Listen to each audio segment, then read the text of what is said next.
Booster shots are now available for millions of Americans, and pharmacies here in South Florida are already giving doses. But there is still a lot of confusion over this third dose, over the boosters, and over other things COVID-related. And for that, Dr. Aileen Marty from Florida International University joins us now. What, from the forest?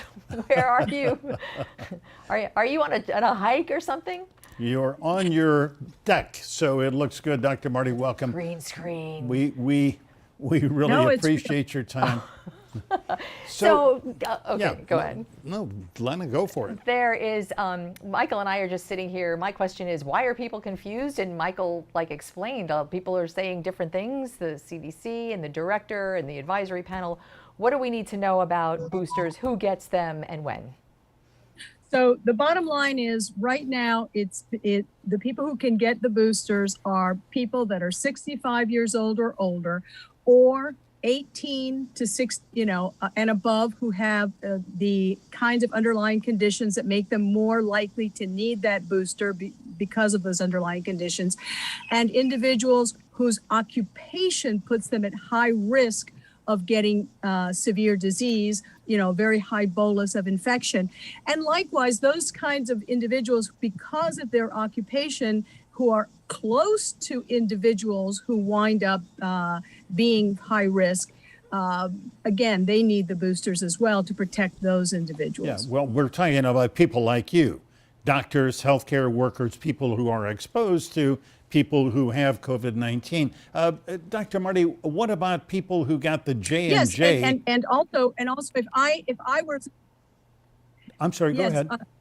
Yeah, and also if I were exposed, and then I would expose someone who's very susceptible. So when you're in a high risk profession where you are likely to, encounter the virus, then you don't want to transmit that to the next patient either. Of course. So my question now is, for people who got Moderna or J&J, what is their status with another shot? So are you asking about the J&J vaccine? Because I didn't hear you for a second there. Yeah, the J&J, which was obviously a single shot. What do you say to those people who are waiting to understand if they should get a booster? So that's not going to be a booster. That's going to be a second dose, which is the appropriate thing to do for the J&J.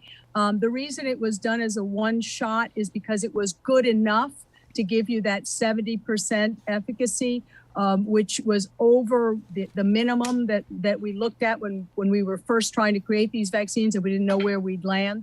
But a second dose of the J&J gets you up to that 93% efficacy, very comparable to 2 shots of Pfizer or 2 shots of Moderna when they originally were done. So it really is where people need to be.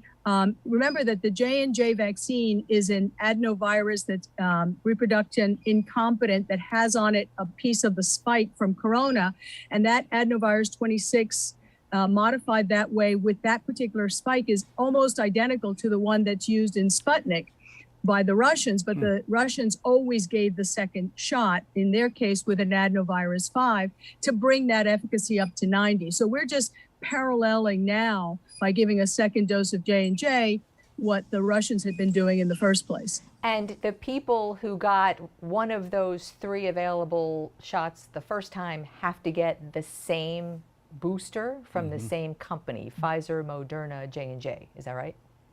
That is currently what's recommended, because there's just not enough here in the United States about mixing and matching vaccines. And so the data decisions, and so basing it on using the same is why it's done that way. But everyone is familiar with studies in Spain and in the UK and in Germany and elsewhere showing that mixing and matching can actually work quite well, especially vaccines like the AstraZeneca matched with something like Pfizer or Moderna. See, this is why it's confusing, because you just gave 2 pieces of information in one answer. So this is why people are confused. Doctor, can we talk about, real quickly, there is kind of a blow up this week about vaccination rates Miami-Dade is touting 90% vaccinated, which was wow. I think the state is not even 60% as a whole. Broward and Monroe right behind. But this week there were parts of the counties that were 100+% vaccinated, which kind of is not possible. So what is going on with those numbers? Right, and over 2,700% vaccinated with the zip code of the airport. What we're looking at is people who are not resident getting their vaccine here, and a very large percentage of those individuals claiming a zip code that belongs to Miami-Dade, and therefore our numbers are incorrect in terms of what are the percent of our residents that are actually vaccinated. And is that important information? I mean, how would that dictate people's behavior, knowing that or not? Right, because we want to have our community have upwards of 80, ideally over 90% of us fully vaccinated, and then we could really expect to have an easing of transmission down to something that's no longer a high risk. That would be ideal. That's what we want. But we're not really there. So the true numbers are much lower than that, and we just don't have the correct data input to give back the correct output. So our numerators are off. Our denominators are based on the census data. All right, Dr. Aileen Marty, we always value your expertise and time. Thank you very much. Stay well. Thanks, doctor.